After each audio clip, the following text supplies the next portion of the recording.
And I get it, right? From a sales point of view, you're desperate to get the transaction, you're desperate to get the deal done. The customer says it must have this, and you just immediately throw that back to the product team. Many of us need to sell into product departments because our product or service satisfies that part of the audience. Or sometimes product needs to be involved in the buying process or the decision committee.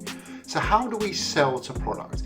In this video, we speak to the brilliant Laurence Painell, who details not only how he likes to be sold to, but also what's important to product departments and product directors when it comes to salespeople interacting and selling with them.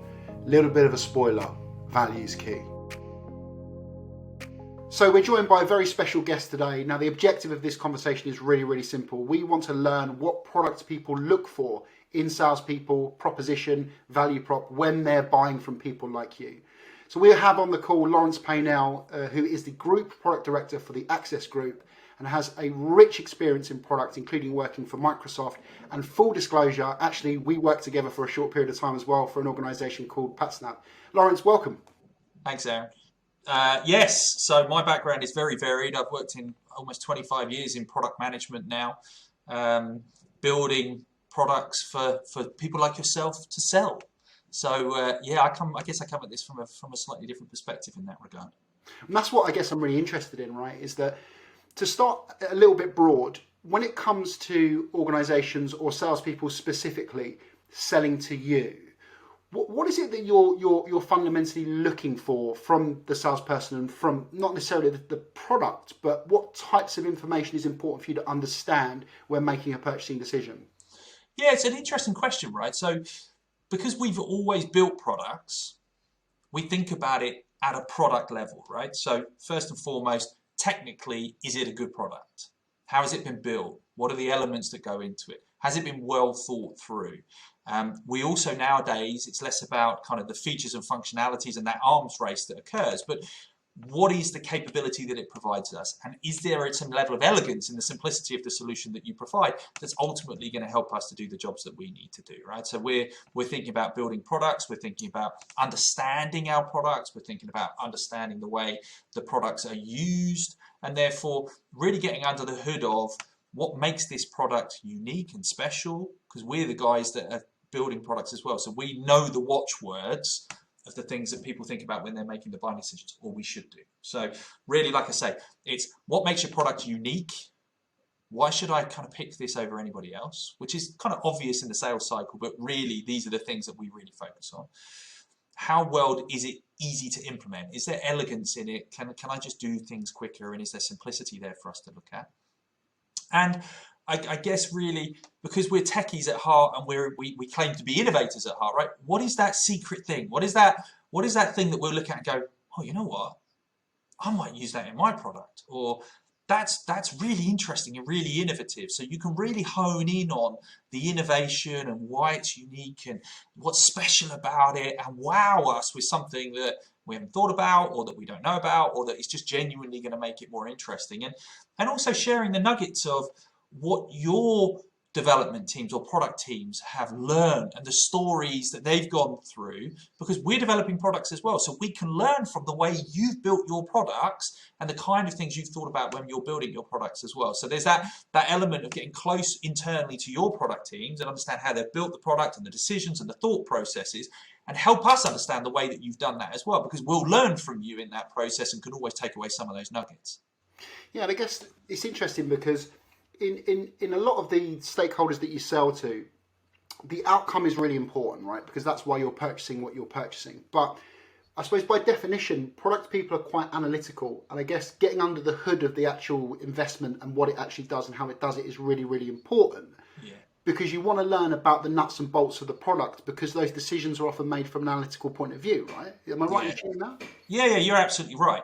I mean, again, like I said, I think it comes back to just if you're selling a product, you want to go and talk to the product teams that have developed the product, right? You want to understand the thought processes they've gone through, how they've built it, why they've built it, and then you can relay some of that in the conversation, right? So that we'll latch onto that because we'll learn from you in that process because we're developing products, and also get really under. I mean, I'm a numbers guy, you know this, right? So I want to know. I want to know all the standard metrics that you would expect, right? MPV, ROI, time to value, all that kind of stuff.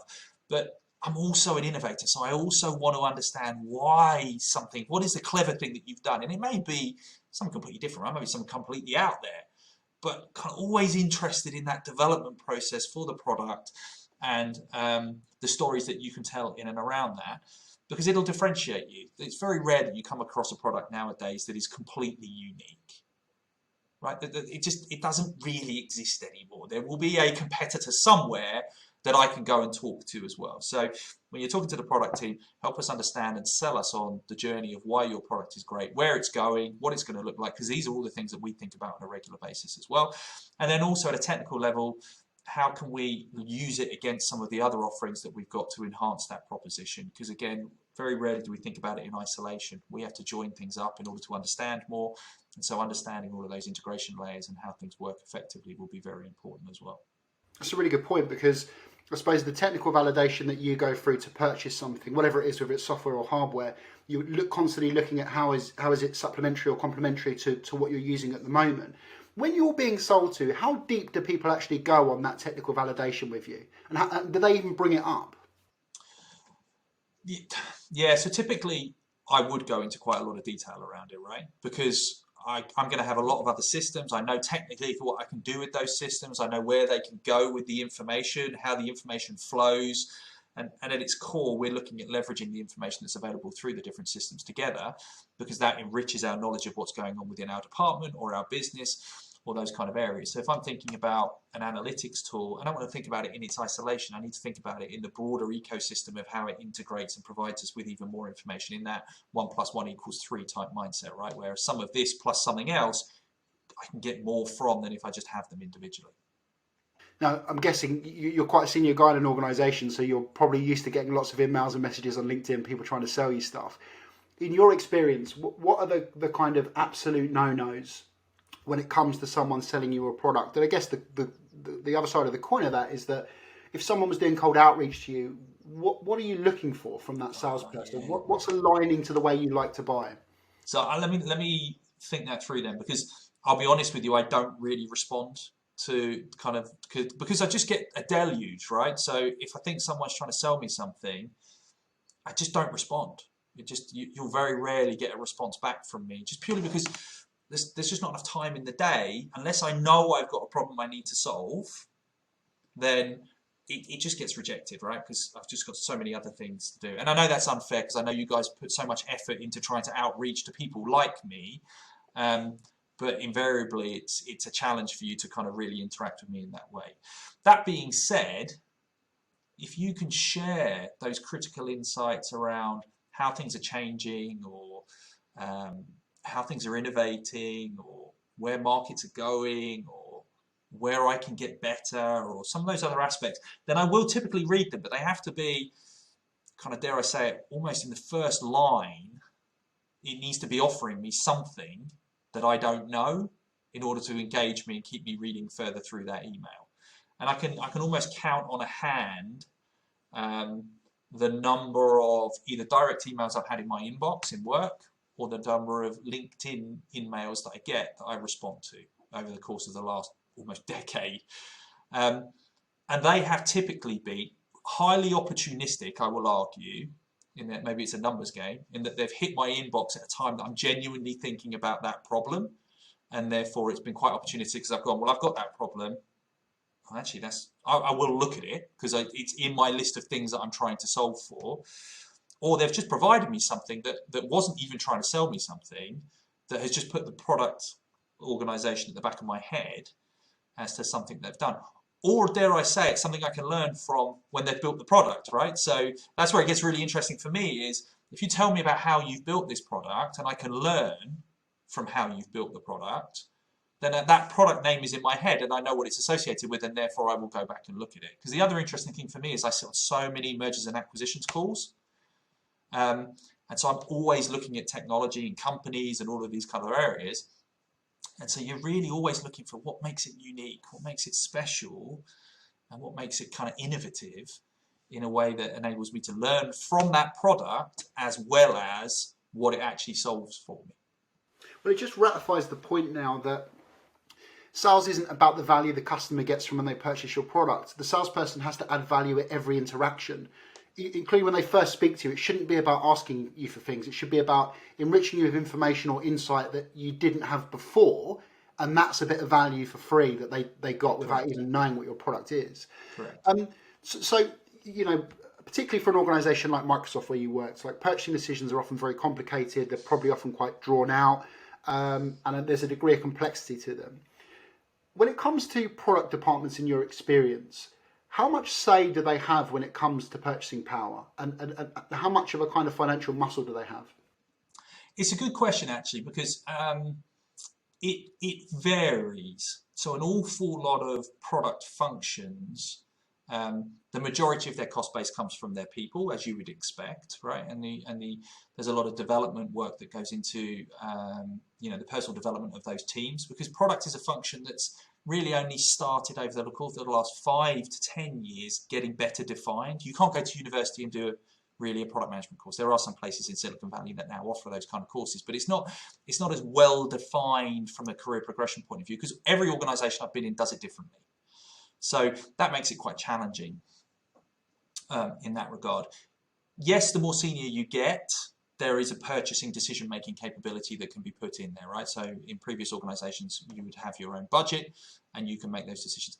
Sometimes the budgets for those decisions are spanning across departments. So I might not be the sole decision maker. For instance, I have, because we're typically at the center of an organization, if we're looking at how we better enable our sales organizations through the sales enablement, I'll be working with someone like yourself. Right? We work closely together on some of those aspects in the past. Same goes with marketing. If I'm looking at how I join my marketing activities up with my product from a product-led growth point of view to drive that inbound, I won't be making a decision in isolation.